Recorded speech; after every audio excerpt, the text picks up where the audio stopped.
It's the silliness, it's the messiness, it's the humanness that makes having a wedding so important and good. It's being with your grandma and doing the silly tradition, and that's really what's important. And usually when I say that, they go, oh yeah, there's like this stress relief. The point of what we do is we're gonna be a DJ, we're gonna do it very, very well, and you guys don't have to worry the entire night.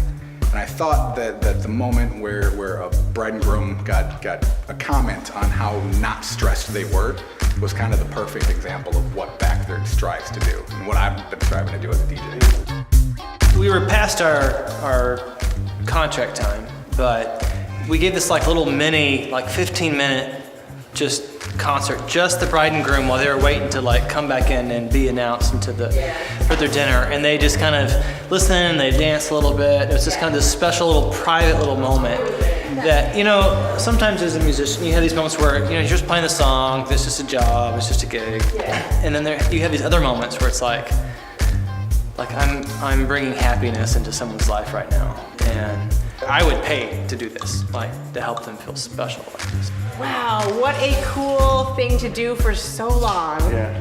I've done different things, I've had different jobs. It's exciting to play stuff that people love to hear, and people are like getting their phones out, and they're like, oh my gosh, such a great song. It's an exciting thing to feel like I've been doing this for so long, and I have zero desire to stop.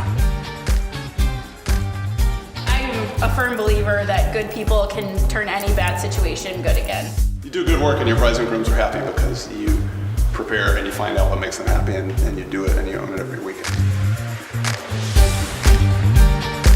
So people will come up to me and be like, you're the DJ, aren't you? And I'm looking around, yeah, that's me. And we've heard so many great things about you. And I'm just like, now I'm stuck like a deer in headlights, because I'm like, these people have never heard me DJ before. When it's time to start dancing, I'm like, man, I have to come out the gate really strong, because these people have kind of been like anticipating me, and I'm like, I can't let them down with what I'm gonna do. So usually those are the ones that I have the best times in.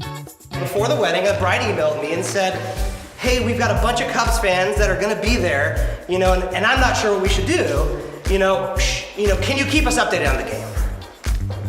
Sure, I actually replied back, absolutely I can do that, I'm a big Cubs fan myself. We wanted to make sure that the people that were there weren't on their phones all the time, right? So we wanted to make it an atmosphere where they were still updated by this event that's a really big deal in the city. But at the same time, you know, it's the bride and groom's night.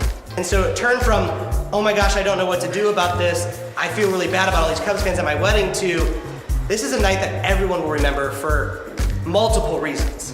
And so it's really cool to kind of work with a bride and come up with something like that, you know, something that you collaborate with them to make the event turn from something that, oh my gosh, it could be a negative, to it was a positive that they'll never forget the rest of their lives. They'll say, I had this wedding, it was the night that the Cubs went to the World Series, and it was the best night of my life.